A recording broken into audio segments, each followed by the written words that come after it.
Portland does a good thing where they don't have a G League team, right? So all the guys stay with that ecosystem and consistently work out with him. And Dame and CJ do a good job of in the summers being around in Portland and being there and working with them the whole time. So you get to feel that love almost, and you get to play against CJ in the summer. You get to play against Dame in the summer. You're not gonna find anybody better to really play with and work out with in the summer. Outside maybe Steph Curry, like.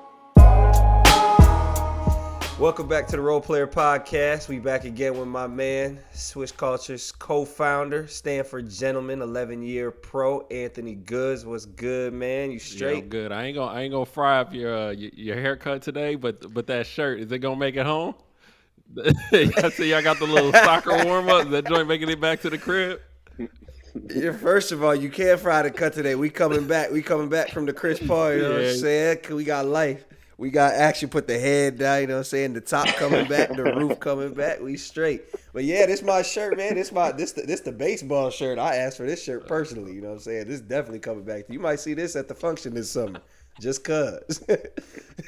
Just cuz, man. But nah. I don't know. We got this like one of the first teams I ever played on where it's like they got all the gear and they just don't give it to you. Like it's like, dude, they act like they back there making it. So, but they got all of it. If you ask, they'll give it to you. But it's definitely making it back, man. But before we get started, we want to shout out our sponsors, man. Role Player Podcast presented by Swish Cultures, featured on Eurohoops.net, also on Spotify, Apple Podcasts, and YouTube. And this week with us, we got a very, very, very special guest, man. He is a first-round pick to the Memphis Grizzlies in the 2016 NBA Draft. Spent a lot of time in Portland, 2-3 years with the Trailblazers, playing out there at Combo Guard U. We're going to talk about that. Now over in Europe, playing with Bayern Munich. With Baskonia. Come on. With Baskonia, I'm tripping. With Bayern Munich last year. It's early over there. It's early over there in Japan. Hey, man, it's 5 a.m. It's 5 a.m. My fault, Wade. He over there with Baskonia doing his thing with Bayern Munich last year. And, you know what I'm saying? So, yeah, we just give a warm welcome. Wade, appreciate you joining us, man. Wade Baldwin, the fourth. You go by the fourth? Man, it's IV, Wade IV. IV. It's whatever, though. Yeah. Okay. It's IV, huh? That's not the fourth? It is the fourth. I'm just saying. They didn't say IV. Oh, okay. I was about to say, y'all fucking me up this morning, man. Let a nigga live, man. Goddamn. Hey, IV, man. But what's good? Appreciate you joining us, man. Oh man, it's you know how it is out here. It's the same shit, different day. Just gearing up for these playoffs, ACB, and getting started, getting ready. Can't think about going home yet. Man, you in Baskonia this year. Real quick, before we really jump into the topics, what's your favorite city that you've been in? You've been in Athens, you've been in Munich, and now Victoria. Out of the three, I like living in Greece the most. I think Munich collectively is the best though. Really? Yeah, if I'm looking at everything, I gotta say that just Germany, the country, is probably like the best country in Europe. So Munich was a really good city too. Unfortunately, that shit was in COVID lockdown the whole time. Them Germans were not playing with that either. They still on lockdown. But you could tell. Yeah, you could tell it's good though. So. Okay. Yeah, I mean, shit, ain't nobody in lockdown like Tokyo. They just now opening the borders in June. Still ain't open the borders. Yeah, y'all had to get them swabs out of the butt though. That's what they were saying about Japan. Shit. they ain't ordered that for me. Come to the locker room real quick. we gotta do our checks, man. We gotta do our checks. Yo, not the cavity check. Nah, they ain't ordered that one for me, but that's funny as hell, man. But like we said, everybody know you spent a lot of time in Portland, man. That's Combo Guard U. And you said before the show that you're more accustomed to playing the one, right? But obviously with with Anthony Simons, Dame, yourself, C.J. McCollum, all them guys. Gary Trent was there too. Gary Don't forget Trent, about him. Gary Trent got it. was there Gary, too. I can't forget about Gary. That's a Minnesota native, man. Minneapolis, shout out Minneapolis. You know what I'm saying? So, with that being said, what are they doing over there to, I guess, develop y'all game? Especially like I said, you said you're more of a one. So what are they telling you? What are they doing to develop y'all into such dynamic guards over there? They for one, they build your confidence up high, and that starts from just the ecosystem of Portland. Uh, it started from Neil O'Shea, who was the GM before with Portland, to the guys in the locker room, Dame, CJ, but the guy who kind of put everything together in terms of the guards was Vanderpool, who played out with Moscow and everything, and he's done a tremendous job with Dame and CJ from the start of their career. He started their coaching when Dame first got drafted, so their relationship has been what it was, his whole time there in Portland. Now he's with the Nets, but a guy who understands both leagues, understands guys' mentalities, was a player. Portland does a good thing where they don't have a G League team, right? So all the guys stay with that ecosystem and consistently work out with him. And Dame and CJ do a good job of, in the summers, being around in Portland and being there and working with them the whole time. So you get to feel that love almost, and you get to play against CJ in the summer. You get to play against Dame in the summer. You're not gonna find anybody better to really play with and work out with in the summer. Outside maybe Steph Curry, like that. That's it. So Vanderpool always stayed too, and you just work, man. He just knows how to get guys better. Yeah, he's up for. I seen his name circling around for one of the head coaching positions, and he's real tight. Man, he should have got He should have got the coaching job in Minnesota. In Minnesota, but yeah. Things happen, and business is the business. But he's with the Nets, so he's a guy that it's no shocking that he's with the Nets. That seems like a player, coach, good relationship type system over there, and he was a candidate to be a head guy there. So, man, I got nothing good things to say about him. He helped me tremendously through building my confidence up when I left Memphis, and that whole ecosystem did. Man, how does that? I guess being in that league environment, does that kind of count against a dude like Vanderpool, like being that player's guy, and what I'm saying? Does that help him become a head coach? Because like you said, I feel like he's been in the conversation for a minute and just doesn't get the job. So is that like hurt him being so close with players like that, or what you think? Man, to be honest, I have no idea the criteria of what it takes to be a head coach in the NBA. That's not my field. I don't know. You can understand the reaction of guys though. There's a league wide thing where it's like, how does this guy not have a job? That kind of speaks volumes. And I guess he's one of those guys that is always mentioned on how isn't he a candidate for a job. So, he should definitely be happy because, that's just it's good to have respect from the people you're working with and your peers. Over anything, that you're liked in the business. So I think his opportunity will come. I think everybody's opportunity eventually comes. You got to wait for it. Definitely. Speaking of opportunity, for someone like yourself who's had so much success, you had success in the league, you have success in EuroLeague.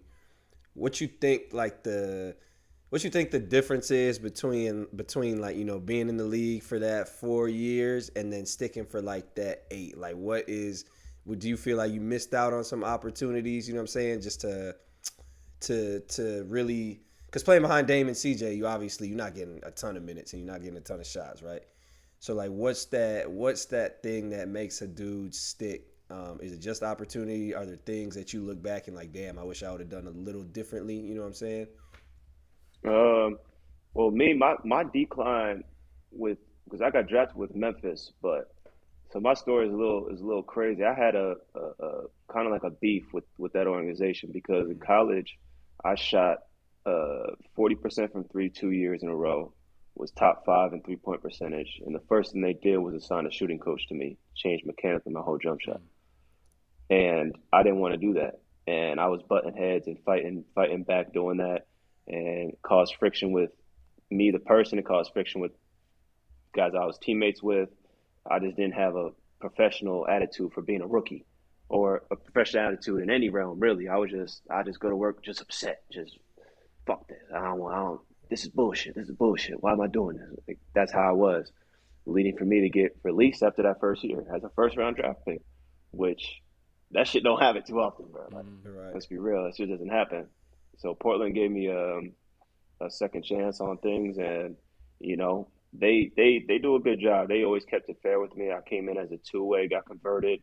Dame had his son. I was given two opportunities to play in the game, played well, and when it came playoff time against the Pelicans, we got swept that round. But I had opportunity to play. I played about 10 minutes game one, 15 minutes game three, and I was playing a little bit. So going into that summer, I'm thinking, man, this is a spot for me. I'm the guy that comes in, release the pressure off when Dame goes out. I bring the ball up for CJ, get him going, defend their best player, be a pest on him. This is how I got to carve my way through. I went to summer league, went undefeated in summer league, won the championship in that. They signed me back, and we had Evan Turner that was playing the three, had a high contract, and what was best for him and the team was for him to be the point guard, give him more of the ball in the hand, be the bigger guard, guard the point guard with his size. And they brought me in. They said, listen, we got a guy $200 million, and we got a guy $75 million ahead of you. I said, well, shit, ain't nothing I can really do about this right now. So, I was trying to get out of there and trying to get traded. And I got traded all around to like 3 different teams in like 2 days. Next thing I know, I got waived by the Pacers the very last day, and my journey in Europe started. Yo, so like, how is it? So as you mentioned, like when you were with Portland, like your role was pretty simplified. Like, okay, I'm gonna defend the best, defend the best player, and what I'm saying, get the right guys the ball. Yeah. And then you move over to Europe. Like you look at your role now, like you got a lot more responsibility. How has your mentality changed, like, in roles? Because a lot of times we see the same thing with guys coming from college. Like, they're a man in college, maybe they didn't have to defend. And then, like, you just wonder, like, okay, you look at a guy that maybe doesn't play so much defense because he's saving fouls or whatever it is, and how is he going to transition into the league? Can he be a defender and things like that? Like, did you see yourself as a defender, coming into the league, or was that just something you just bought into? And then I guess the second part of the question is, what's your mentality now? How has your mentality from then grown to now that you have a lot more responsibility?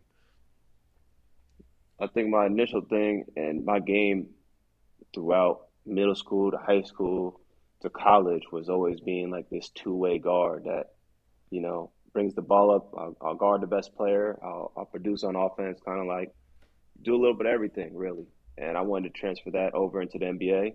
So it was easy when my assignment was just to get minutes on the court, is to play defense, use my length, be athletic, picking my spots to score. And with Portland, that role was it was like a perfect fit for me right there. Boom, I was happy. But the business of basketball plays an effect.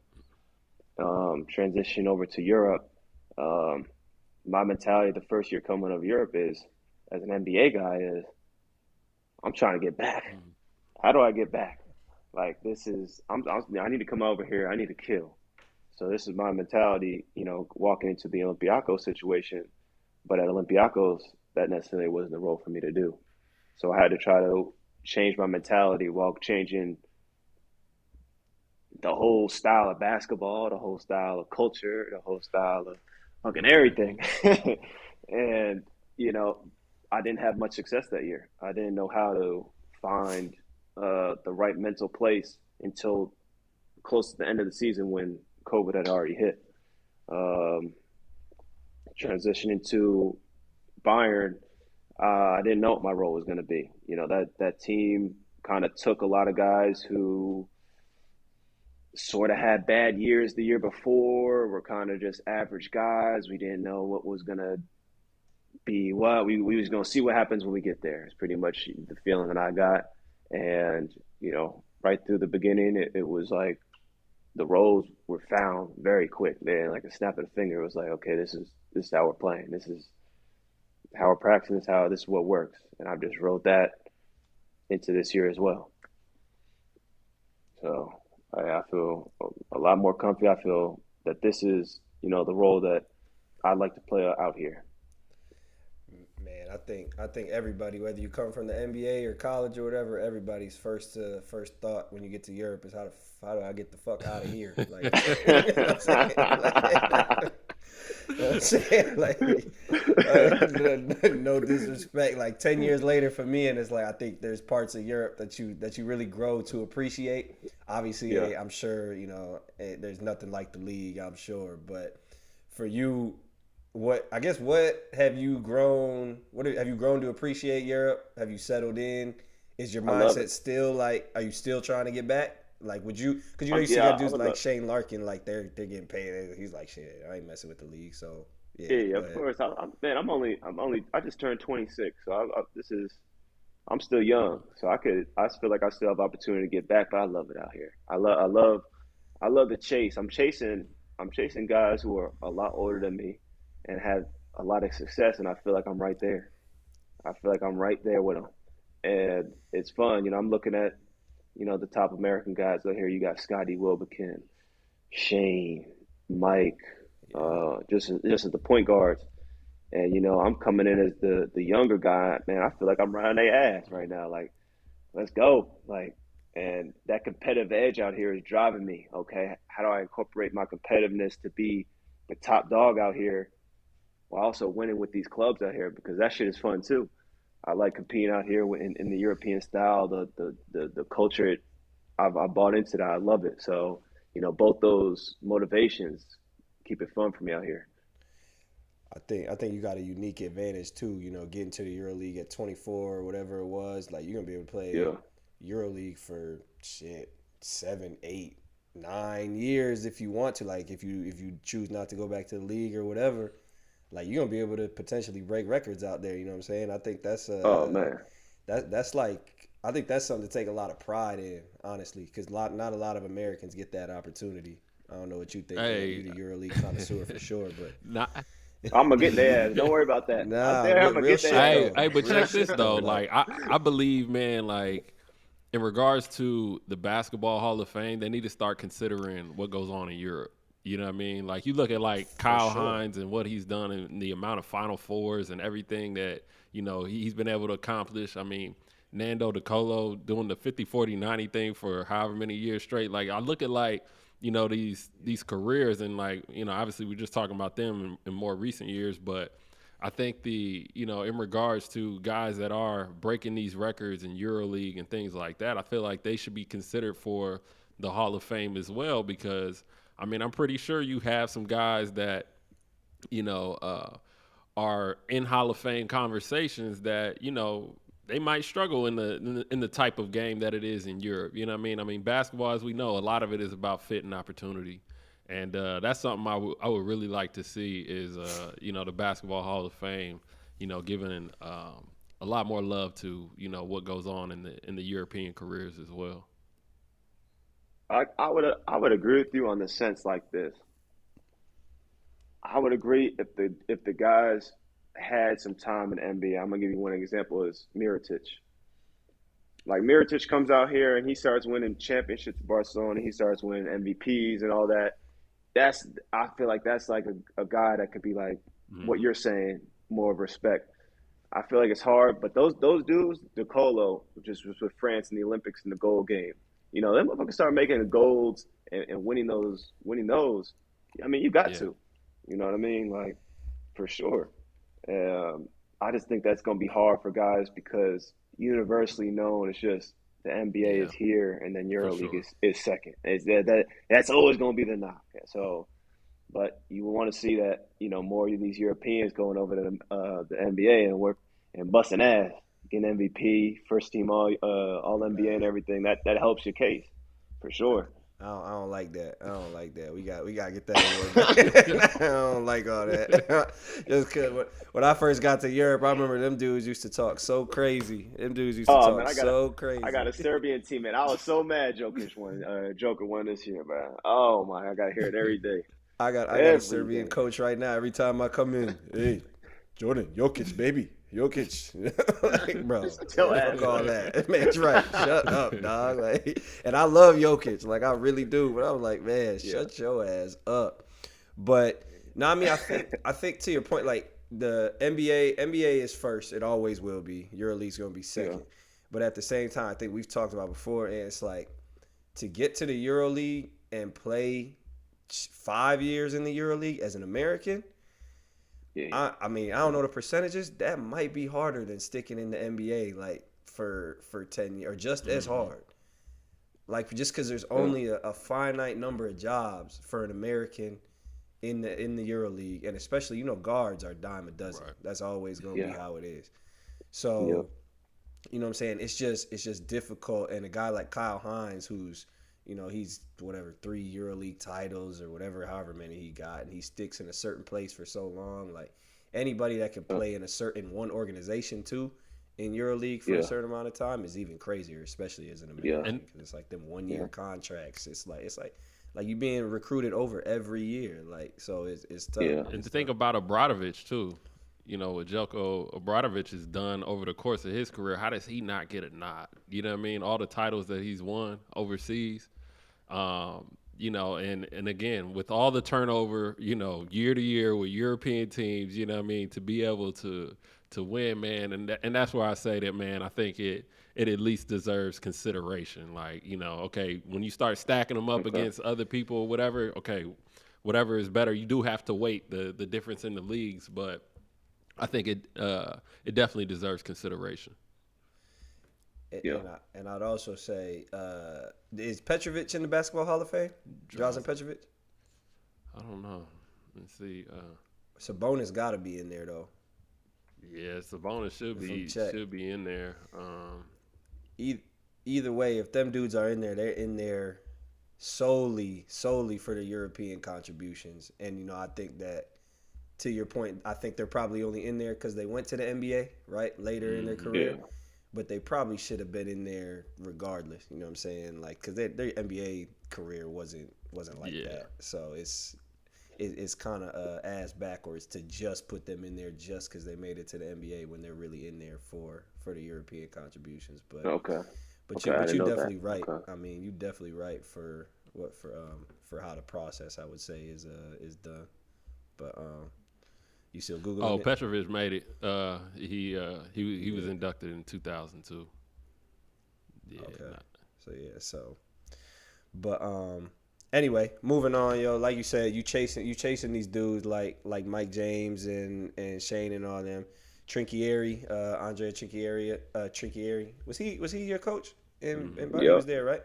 So so he came out and said that Mike James was individually the best player in the competition. Right? Said he was the MVP. I'm mad he said that. Was you mad? You felt some type I'm of mad way? I didn't hear him say that. I just read it in the email he said. I said, he said that shit? I gotta call him about that. he I said gotta call him about that. he said Kalathis was the best passer and Mike James was the best individual player.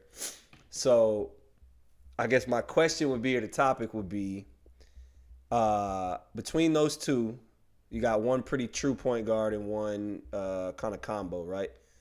So what do you see? Do you think that, first question, do you think that true point guards are kind of losing their value, or do you think they're still very valuable both in the NBA and EuroLeague? And then I guess let me rephrase. How valuable are true point guards relative to combo guards? I think it all depends on who's around them. I think it depends who's around them. I think Kalathis is good and effective because he has guys around him. He has a Mirotic around him. I think that will makes Mike very good with this Monaco team, is he has a bunch of guys that are willing to defend and play hard. He's got another guy like Dwayne Bacon he can isolate. He had Hall, who's his lob threat guy, as more of the combo. Like those teams are they're so opposite. on how they play and how they approach the game. Um, but you start looking at like the top point guards, even in EuroLeague. I would say, you got me, Mike, Shane, Scotty, Slucas, DeColo, Calathis. Majority of us are all combo scoring guards, and I think that's kind of like, look at Ephes. They've seen to figure out the recipe on how to win the titles. Um, in the last couple of years, and like it's both combo play. It's like two guards being able to go at you and attack, find the mismatches, and just play like that. So I would say the combo guard era is kind of in right now. Probably in the league too. You look at the league. So for sure. Here's my thing though. You look at the league and you take who the playoff teams in the league right now. You got Memphis. You got Phoenix. Yeah. Memphis. You got Grizzlies, Warriors, Bucks, Celtics, Suns, Mavs, and Miami and Philly. So I will argue that a majority of those teams have a true point guard kind of running the show. Okay. So I guess between you got CP and Phoenix, is Ja a true point guard or Ja's a combo? Ja's a go-getter. He's not a true. He's a go-getter. But he moves that rock like a true point, though. He moves the rock like a true point. That's what he's unique. Yeah, he's unique. They got a good ecosystem. He's a go-getter. I can't say he's a true point guard.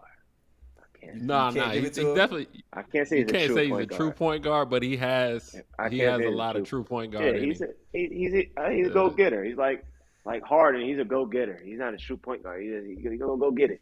Steph Curry. He's not a true. Steph definitely not. Kyle Lowry is not. But the way Miami plays, they don't really play with just like a point guard. Like Bam Adebayo brings the shit up sometimes.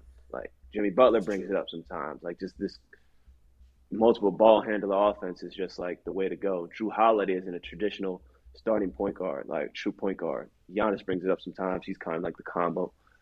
So I think Luka's a go-getter. It's hard to say like he's just a true. He's a go-getter. Okay. So CP3 might be the only one, but CP3 go gets it okay, too. So is the true point guard dead in today's NBA? Is that a dying breed? It's not dead. I think it is a dying breed for sure. But I think like true point guards, it doesn't mean like you're not a good team, you're not a good player. Like you could have that. It's just who's around you with that true point guard. That's how I feel. See, I gotta shout out my man Tyus Jones in Memphis too. That's another true point guard. That's a true point guard.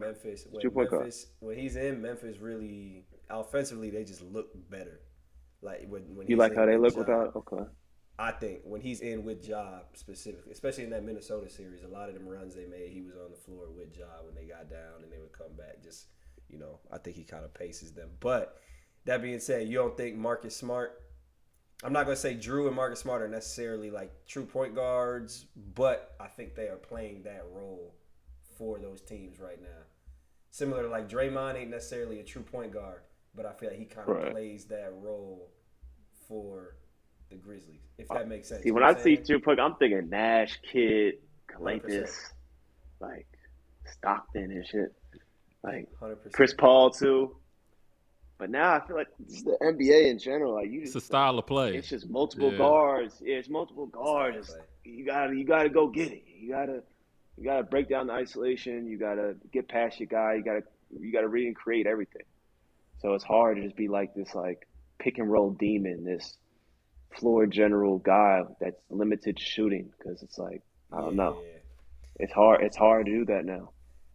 See, I don't think you could be a limited shooter. If you that then it's over. It's a wrap. It's crazy. I go back on these NBA TVs and I watch like 2014 Finals Miami Heat, and I'm watching or like the 2011 I watched with LeBron's loss to the Mavs, and I'm like, oh, dudes are playing like zone. They're playing like hedge.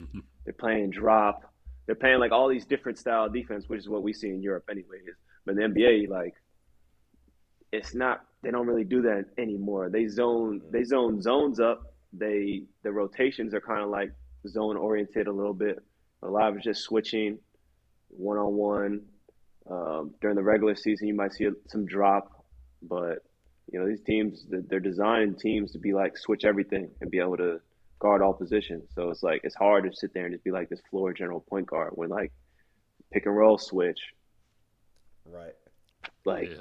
what Yeah, now? you can't. Ain't Yeah, no if you pass. can't break Like him down. you gotta Yeah, go.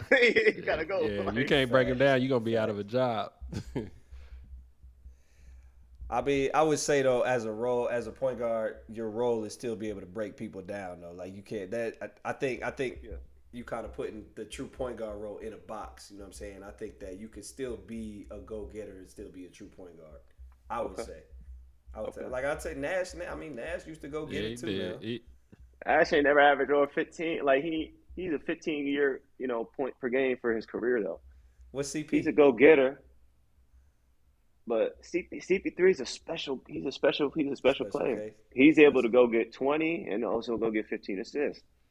That's why he Yeah. is who he is. That's why he goes down as one of the best. Jason Kidd, I'd be surprised if he was over 17 points per game for his career. Mm-hmm. So do you think they would struggle in this era, or do you think they would adapt? No, They would I adapt. think they would adapt.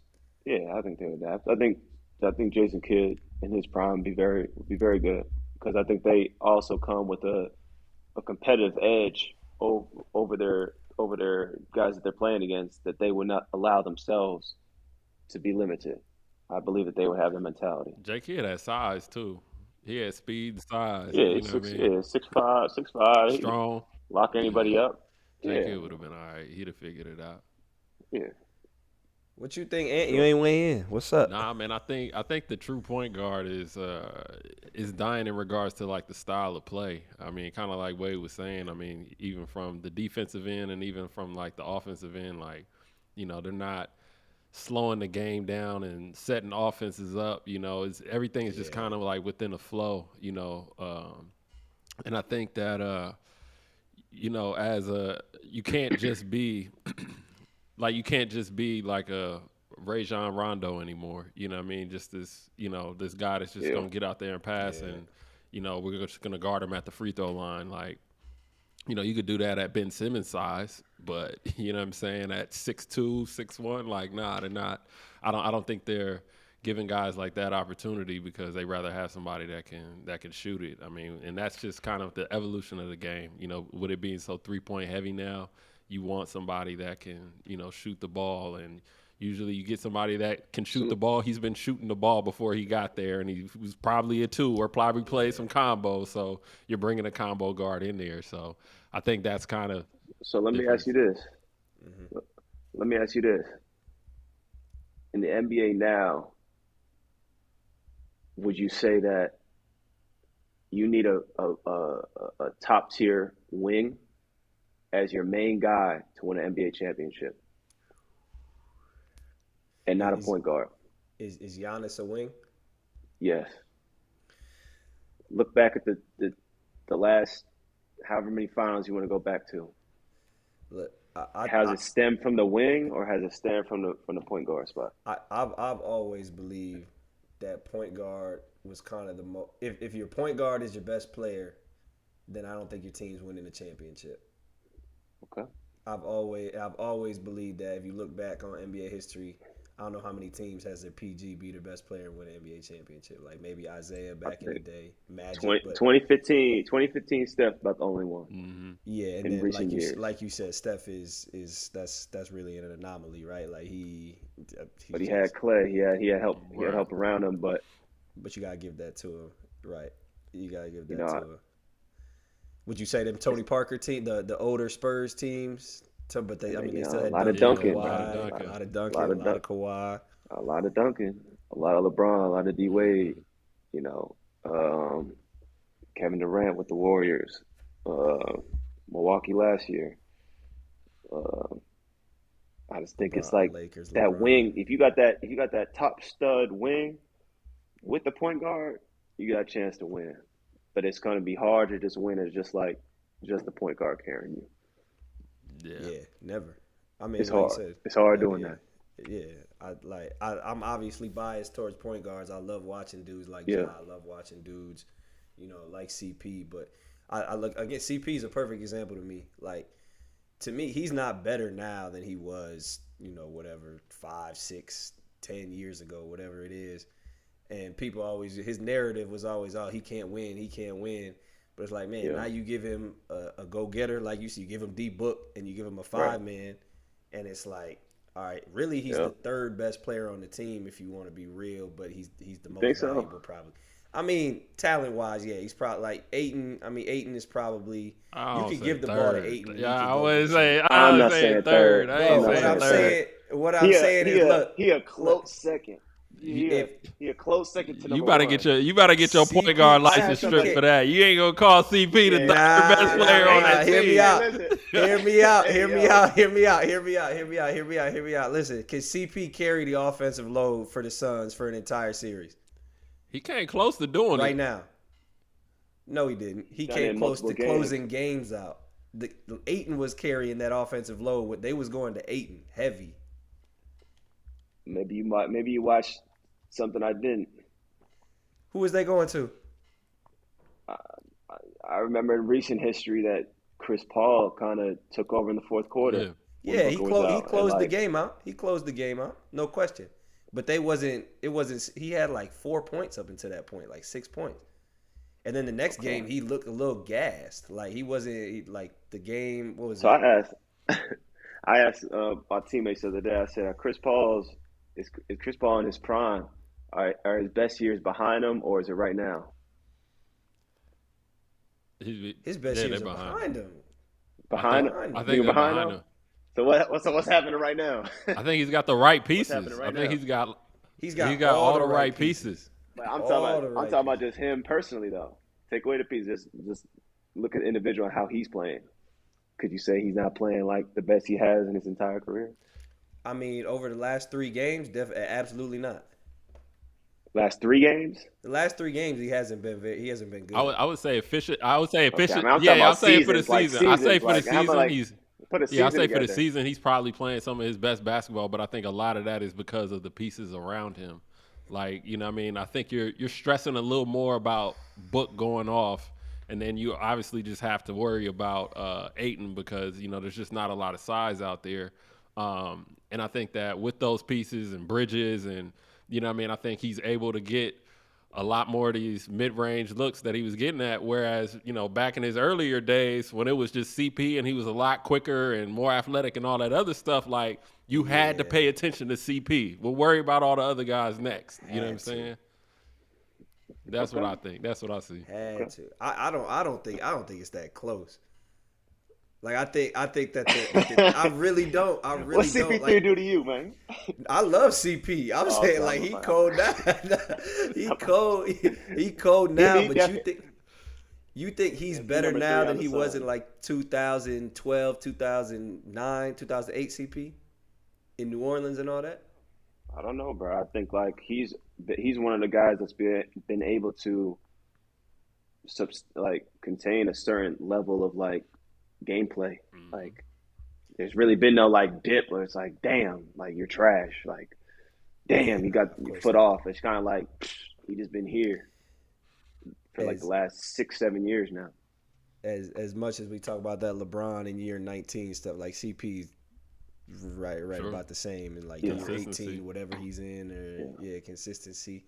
But man, that dude was an MVP. He was carrying them teams,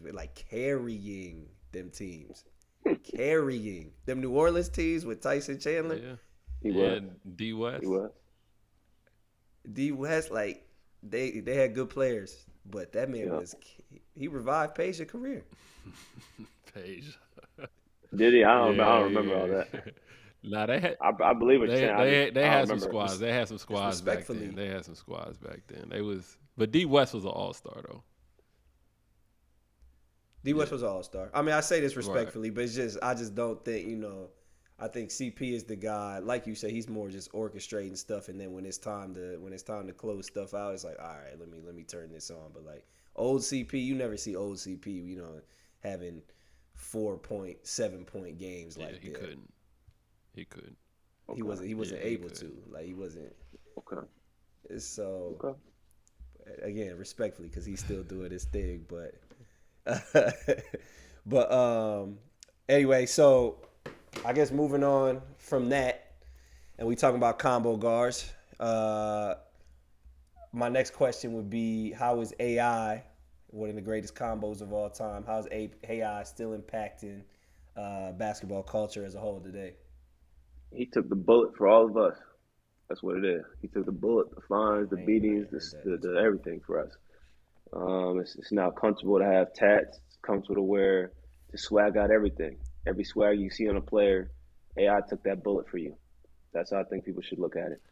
I think too. I mean, you could even say that he was kind of like the spark to, with him dressing the way he was at the at the interviews and the post game interviews and whatnot. They decided to enforce the dress code, and then guys, obviously there was pushback, but then guys started to get dressed. Guys was like, all right, well, I'm gonna start throwing on a nice suit. I'm gonna start throwing this on. So like, it was kind of the beginning of the runways that we see now. You know what I mean? The red carpet and, the fashion era and everybody doing the tunnel walks and whatnot. Because that's when, at least from my memory, that's when I first started to see, like, them paying attention to what players were wearing on the way to the game. You know what I mean? Because they were upset with AI wearing his do-rag and his chain and his white tees at the post-game presser, So, I mean, his impact, man, has just been huge, man. Like, I remember when he crossed Jordan, like every kid and their mama went outside with that basketball, was out there trying to emulate that crossover, like, and from the carrying violations to everything, man, he's impacted the game like as much as anybody on and off the court. Yeah, I don't know what was in that Newport News water with him and Mike Vick changing both league shit. They drinking some weird shit down there. Listen, Newport News put on for the whole everything. Both of They them, really. did. Those are my guys. Like, I was born in '96, and that's who I looked up to. The best quarterback for me, Mike Vick. The best basketball player, my Jordan, AI. That's how it was. Uh, Damn. So is his impact as big as Jordan for you? I'm not a Jordan guy, but yeah, yeah. AI. I would rather watch AI than Jordan. I think AI is like appealed to me more than Jordan did. But I'm a '96 kid. Y'all Yeah. older than me. Y'all probably be like, how dare he say that? Nah. Fuck that. He can't say that shit. Nah, Nah, I'm nah, gonna nah, say Nah. this. nah, I'm gonna hell say this. nah, I not feel at all. like Look. I think AI's impact was definitely bigger than Jordan's on and off the court. Um, Maybe not on the court, but off the court. Off the court, it was. You know what I mean? Like That boy about to get killed in the comment section. I feel like AI's impact off the court. When you think about it, like the way hip hop has made its way through the NBA. Like I just spoke about, the tunnel walks and the whole fashion dress code thing. You talk about crossovers, carrying, and all that other nonsense. You talk about braids, tattoos, arm sleeves. The whole swag when you playing. I mean, he had people wearing finger sleeves. I don't even know what that did. Like, you know what I mean? But it's everything that he did. Everybody wanted to do. Like Jordan, as big as he was, we wanted his shoes, but wasn't nobody out there shaving their head. Nobody was shaving their head. How many Yeah. guys had braids back when AI was big? Ain't nobody trying to post up neither. Nobody trying to post up. Nah. Like, I'm trying to be in your face with it, right? I know what you So mean. that's where I say I know that, what you mean. having lived in both eras, I feel like AI's impact was it was greater because I mean he changed like damn near like a rule of the game. You know what I mean? Because he was just breaking people off too Yeah. bad. They were like, all right, this can't be legal. You know what I mean? Right. And just everything he Yeah. did like off the court as far as influencing everybody. And then like I mean he brought kind of like the hip hop world into the NBA, and now the NBA is embracing it. Yeah. Yeah, Yeah. They facts. say he took the bullet, man. Because people don't know. I talked to Eric Snow, who's like a mentor of mine when I was with the G League team down in Dallas, and he has so many stories about AI and the bullets that like he took on the fines, on like the stress he had to go through before games, like can I wear this? Fuck that, I'm wearing it anyways, type of moments. He was giving me stories and rundown, just, that's who he was. And that's my first response. He took the bullet for all of us to be the way we are today, 100%. So Jordan, who got the bigger impact? Who influenced you growing up in the hills of Wisconsin? In the hills of Wisconsin. The hills, not the hills. Wait, I want to be clear. Wait, I'm from Minneapolis, Minnesota. You know what I'm saying? This is a constant miscommunication on this show. You know what I'm saying? People come on this show and tell me I'm from Wisconsin, and I'm gonna have to smack somebody for real, get my respect back soon. You know what I'm saying? I'm from Minneapolis. But look, I think it's like, for lack of a better analogy, I think it's like the Martin and Fresh Prince thing. I think like Jordan's reach is greater than AI. I don't think that's debatable. Globally, he was marketed different. He was, it's just different. He's marketed to the masses. I think more people felt safe with Jordan, more fans, and who we talking about. But we ain't got to get into that. But and I think that AI's impact was louder. You know what I'm saying? It might have, like, a lot of people say Martin was funny or whatever. I think AI, especially within the culture, was just louder. Like you said, like Wade just said, ain't nobody trying to post up, people trying to hit you. Not saying that Mike just posted up. Mike was flying and everybody wanted to do shit that Mike was doing too. But, people wanted to be like AI. You had grown men coming to AAU games talking about, where you Killer Cross here? Yeah, like, shut up, dog. Like, just asking all type of stupid questions. So who would be now? Who would it be now? Who's after AI? Right now, it might be Ja. Man, stop it, man. It ain't Ja? Who is stop it? Bro. It's Steph Curry. Yeah. Steph. Steph on the court. Steph the MJ though. Man, everybody want to be Steph. I mean, Steph on. I was talking about impact as a whole, but like on the court, like Steph for sure. But like Steph don't have that type of impact off the court. I don't know who. Not off the court. I'm just saying. I'm just saying. Little kids now, they be like, I want to be like Steph. Yeah. That's what I mean. Little kids, myself was like, I'm gonna be like AI. Hey, low key, James Harden has had a pretty big impact in regards to the step back, and people being able to get away with extra steps that you couldn't get away with back in the day. You know what I mean? And I think that obviously it's not as big as AI, but he's been staying heavily in touch with the hip hop scene in regards to that. But yeah, man, I think. I think those two have definitely, impacted the game in recent years. Okay. So hold on. You think Steph is the new AI? Yeah, I think the cultural change of the game it stems from Steph in recent years. I don't think that's a question. I think the whole style of the NBA changed because of Steph. So do you think AI changed the culture of the NBA altogether? Yeah. That's what we're saying?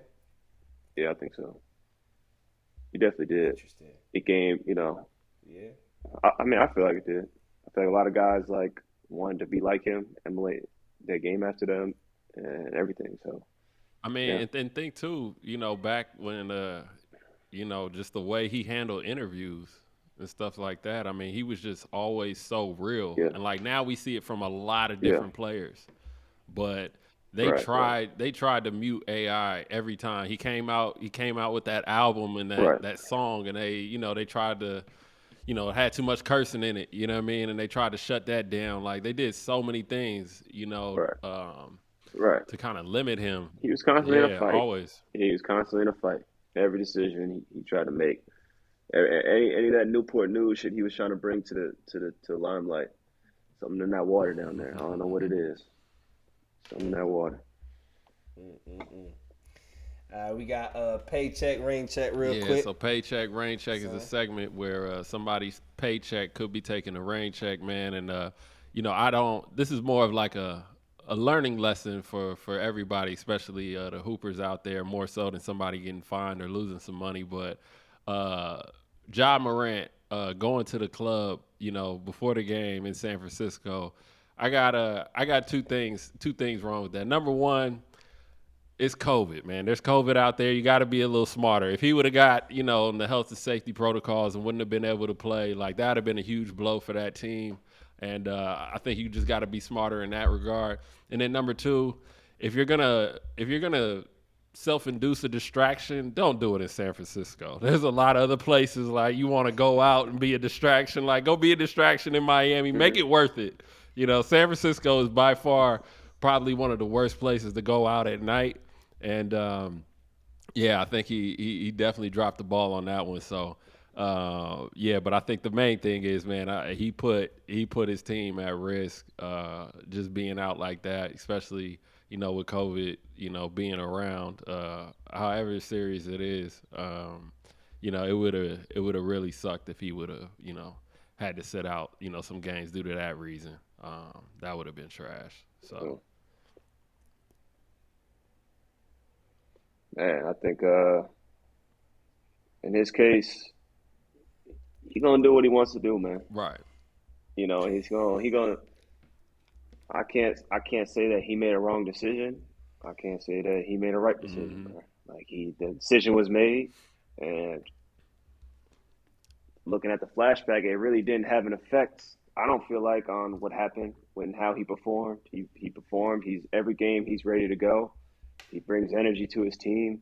What he does off the court, I hear what you're saying about the COVID stuff. It didn't happen. I don't want to down him for doing what he wants to do. I mean, I can't. So nah. I can't say nothing bad about him. Yeah, I wasn't trying to get at it in the sense of that. I just think that in a playoff, being thirsty to try and upset a team and things like that, it was just a risky move. Like, I'm the last one to say anything about anybody going out the night before games. I'm all for that. Like, if that's what makes you feel good, and obviously he plays upbeat and he wants to have fun, I think, go out and do your thing. But I just think that, man, they're on the verge of having a special season. You know what I'm saying? It was just risky, know, and that's why I bring it up, just for people to keep in mind. You should look at how his teammates look at him or react to him on what he does, on the court. Even with him going out and doing that, I didn't see an effect on his teammates or coaches because of that decision. And I think because they didn't have an effect on that, no one else should either. Because those guys who are around him his whole life, that's his family right now. Like he sees them more than his own family probably. So if they're okay with him doing that and they're standing behind him and they still bring energy for him, then I mean whatever. Like that's how they rock, and that's how they rock in Memphis, and it's working. So let it be what it is. I agree with you, but Wade giving that Gen Z answer, that 96 baby answer, you know what I'm saying? do what you want, live your life, you know what I'm saying? But no, I agree with that. Actually, only thing I would add is that you do got to be aware, and that I think I agree with the COVID part, where COVID is all right, if you, depending on whatever your belief is on COVID, and if it's a safety thing, you got to consider that. But I think also you got to be aware that you're putting a target on your back too when you do stuff like that. Which is, I mean, like you said, if you can live with that, if your teammates can live with that, and you go out there and perform, then cool. But at the end of the day, it is your choice. I think you just have to be very aware that when you go out and lose by 25 the next day, that's probably going to be seen. It's probably going to bring some unwanted criticism or some unwanted attention. Can you imagine that in Europe? So that's what I'm saying. I said this is Europe. Homeboys got booked for that in Madrid, I think, because of that reason. It might have been after a game that they played, and they got hit with that. So, yeah, man, I don't know. Olympiacos, we couldn't go out after the games if we lost or anything like that. So they're ready to cut somebody. Yeah. Can you imagine doing in Europe what Draymond just did the other night to the whoop that trick? out there Oh dancing. man. Somebody would have hit him in the face with a bottle so fast. Oh man. Not in Serbia. He ain't doing that shit in Nah, Serbia, bro. nah. They'll spit on him, bro. And you ain't gonna do Man, shit about Straight up. man. it. But I think that's kind of the fun part of the NBA. Honestly, though, the entertainment side of it is definitely something that I enjoy Yo, watching. low Seeing the key. You just storylines gotta unfold. back it up. You gotta back it Yeah, up. no You question, gotta be no there. You gotta question. be ready to work. You gotta be high energy because if you're not, then I think the punches come in. But if you're able to manage and do it and still be a professional on the court when it's time for you to be in there, do what you want, and that's it. Yeah, yeah, no question, no question. Continue with the small ball. I guess the guard theme of the episode. One of our last questions, man. Um, as the game keeps going small, you got people calling it 6-8 and under league, whatever. The mid range shot is trending downwards, but Ain't that a how shame, important man? ain't it? I didn't even let you finish. Ain't that a shame? Ain't it? So I guess how important is the mid range in a I want to phrase this the right way, but how important is the mid range? I guess in the playoffs in a winning environment, and then also tell us how important it is in your game. Shit, it is my game. Goddamn. But listen, you said in a winning environment. I find that in the especially in the NBA, they be getting on mid range jump shots, and every time the playoffs come around, there be a lot of fucking mid range jump shots going on because that's the zone where the defense gives you the shot. Yeah, So as a player, you're thinking I'm gonna take what the defense gives me. I'm saying for the two stars on the team, the two high volume shooters on the team, they got to be able to hit at that mid range jump shot. I feel like now the other guys, I can understand. If they run you off the line, keep driving to the paint and find the extra rotation. Maybe you don't take the pull up shot after the pump fake. Okay, but those guys who take high volume shots and are your go getters, they got to have a mid range shot because that's all they gonna get. Like, and out here for Europe with my game, they if they want to fight over the screen and go hard over in the bigs in the drop, I'm just gonna pull up because that's the easiest shot. And I built my whole game around just whatever the defense gives you is the shot you take. I'm a firm believer in that. So I don't understand the whole mid range thing doesn't work. I get the percentages. I don't think guys work on it enough anymore. I think everybody's just like, okay, warm up, shoot like right underneath the basket, form shooting, and then it's like run out to the 3 point line and start shooting shots. Like I don't know. I think like you need to be able to score everywhere. So that's probably my take on it. Yeah, I think mid range, man, yeah, is.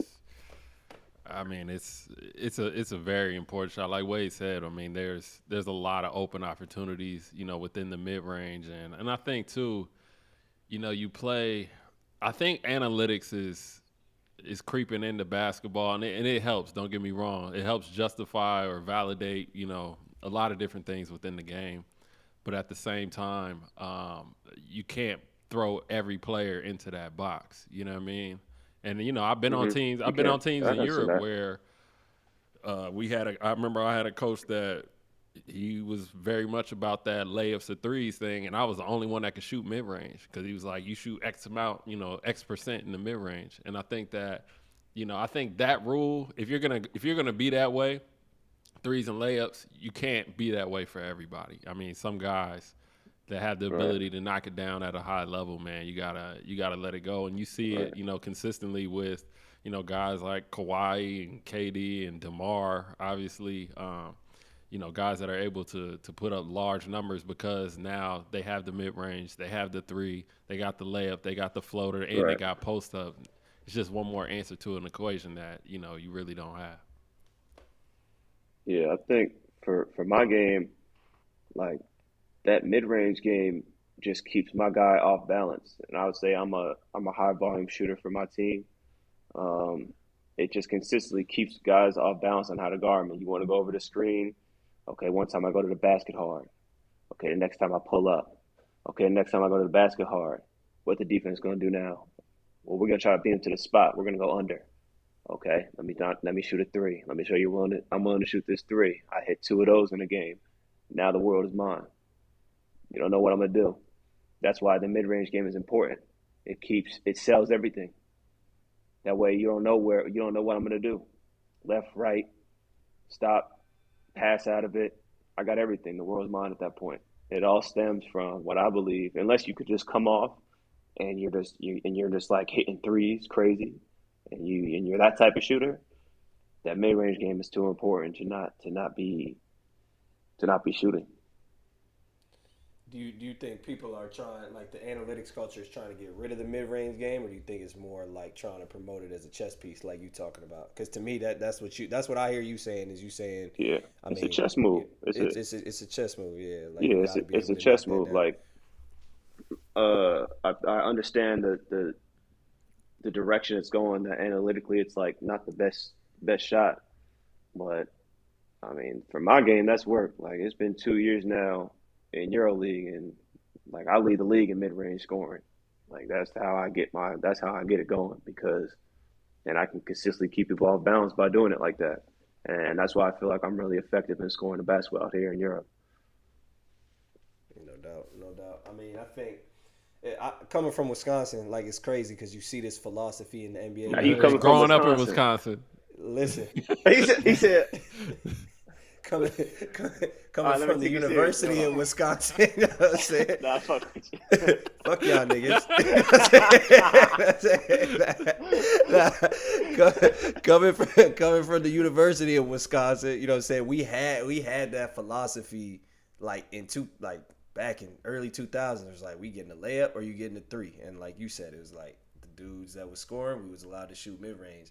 So I always find this topic interesting just because there's certain mid-range shots that you have to take. Now, if you just coming off ball screens, firing mid-range the whole game, yeah, that's trash, right? But yeah, like you said, you come in and you breaking down the defense, kicking out to a shooter, they shot faking, taking a step in, like those are the shots you got to take. So it's one of them things where it's like, I don't know analytics like that, but I think that I don't know if analytics take into consideration the type of mid-range shots that are being taken Right. situationally. But I'm Situationally. saying like this, right? Now we're talking about shooters on a team. So I'm watching like last night I'm watching Grayson Allen, who's one of their top perimeter shooters out there, Pat Connaughton, as the top 3 point shooters. They're running them off the line. But you're such a good shooter. Why don't you dribble one thing in, no one around you, instead of driving in and trying to Hmm. just shot bucket? You're a shooter, easy. Like if that's what's gonna come to, that should be guaranteed points for a shooter. That's all you work on since you were a Yeah. kid. You've been doing that. Why are you eliminating that option in their head? Because now I saw Grayson Allen. He pump fakes, guy goes by him, and it's like to the Yeah. basket to pass. It's like just pump fake, one dribble in, nice 15, 20 foot, boom, Yeah. knock it down. You miss it, okay, don't keep doing this shit. But Right. let's see you knock it down one time. You make it, they do that shit again, do it again. Why So you you miss. why you Like why keep you that on taking them balance. dudes why you taking them dudes out of their comfort zone, Yeah. right? Like you know Right. what I'm Like, saying, what they do you know, best. it's basketball. I think like, teams can get stuck in that mentality of like trying to shoot that three. It's like, dog. And I'll be watching that shit in the TBT when they got to win and they got 3 points to go and they just start jacking up threes and shit, letting the other team come back in the game. I'll be sitting there mad as shit, bro. Just knock down the fucking Right. two. Hey, for the kids, how much basketball do you watch? I watch a lot. So it goes from like, I'll rewatch all the NBA games out here on NBA TV. Yeah. Just the top teams that are out here. Top teams that are playing Lakers, Warriors, whatever. I'll watch the TBT in the summer. Anytime I can get time to watch on this ESPN plus the college games, I'll watch that. Obviously the EuroLeague shit every week, and then the Spanish league as well. So I'm watching like four leagues. Do y'all watch basketball with like a voice in your head, like you looking for certain things, whether it's like the current coach's philosophies that you playing with now, or a past coach? You know what I'm saying? Or like, are you just watching for entertainment? If that, you know I'm what I'm saying? watching. I'm watching to steal shit. Like I like watching players to just see like what they do in situations, how like the footwork they use. Like I might go back and rewind and watch like Jason Tatum on his like wing isolations, just how he just like gets separation. The TBT shit, I don't like break that down. I just kind of like watch it for fun. I think that's just like a fun watch and just like, oh, okay, that dude, he was just playing there. He's doing this. Let me see. Let me check him out. That's kind of how I'm approaching that game. The EuroLeague games, it's obviously like, okay, they running this shit when it's like 2 minutes left. Okay, they going to this defense when in this situation. I could see them putting him on me. How's he defend? That's kind of I'm looking at those type games. So I watch a lot. Plus, that's the YouTube. Anytime I could try to watch like some, old highlights or whatever game film, I have like a group chat that's constantly arguing between LeBron and Jordan debate. So I got to bring up footage of LeBron to get my point across. that conversation is an emotional drain at this point. What's funny, man, is like sometimes I'll be at a game and like I could be, let's say I'm sitting there as media, I could be sitting next to a coach, sitting next to a player, sitting next to front office personnel. We're all watching the same game, but we're watching it with completely different perspectives. We're looking for different things. Right, three different games. Like coach be talking about the strategy, and I'm just like, yo, man, I wish his 20 points were a little better. You know what I mean? Like that's what I said. That's what I said with him when he said Chris Paul was the third. I said, well, we watching two different games. Well, I said I must see a different game. Listen. Chris Paul not the third best player. No. Under no circumstance he's the third best player. Listen, but again, I'm not saying the third. He's probably the most valuable. I'm just talking about in terms of the best, like who's at the best part of their career skill wise, right, like who could lead a franchise right now. Like the best player on the team. If you had to take one Booker. to lead your franchise right now, who you taking in what order? You taking D-Book? I'm saying Chris Paul. You taking Chris Paul second over Ayton? Bro, he just went to the playoffs with OKC. Yeah, he impacts the game. He impacts the game. Just 2-3 years ago. Nigga, that was. So you telling me right now today, you taking Chris Paul? If you had a draft, you take Chris Paul over DeAndre Ayton. A 1 year draft. Yeah, obviously not long term. Can I sign for? Yeah, not long term. If I'm a GM and I was the starter this season, I would say I'm gonna take Chris Paul on a 2-year contract for sure. After what he's done, getting to the finals, after his OKC run. I'm going to say, okay, yes, I like Chris Paul for this season and the next. I can't argue with y'all. Y'all wrong, but I can't argue with y'all. He wouldn't be my first pick. He wouldn't be my first pick. He would just be like, like I said, to win, I got to go get a win. I got to go get LeBron. I got to go get KD. But then if my second pick comes around, I'm going to take Chris Paul before I take DeAndre Ayton. No, but I'm talking about your first pick. I'm talking about my first pick. I'm taking a wing. I'm taking a wing. No. You have to take one of them. From the Suns. Like I'm saying, this is very hypothetical. Ayton on my first pick. From you the taking Suns. Book. He said Book. He said Book. I'm taking Booker. I'd take, but then after that, let's say Book off the board. I don't know if I'm taking. I might take Ayton, and that's I love CP. The CP is one of my favorite. Give me a messed up scenario right now. You taking my number one option off my draft. And now I got to pick an option 2 as my first pick. Like, who do I want to go with my option 2? Life get messy sometimes, man. You got to roll with the punches, dog. you got to roll with the punches. But now I want to back it up before we close up. We had talked about in the past kind of like some of the stuff with youth basketball. Jordan Theodore is on here, and we were just talking about youth basketball and how much kids are just training instead of actually hooping and stuff like that. So I guess I asked you how much basketball you watch, because I want to know how important, like film study or just watching basketball the way you described it is important to your development. And do you think how important do you think it's development to younger kids too? I think it's important when you hit the stage of like college. I think when you're going through like middle school and high school, man, like these are kids, bro. Like you should be having fun. You should be watching like I watched hella Ball's life highlight tapes and shit like that.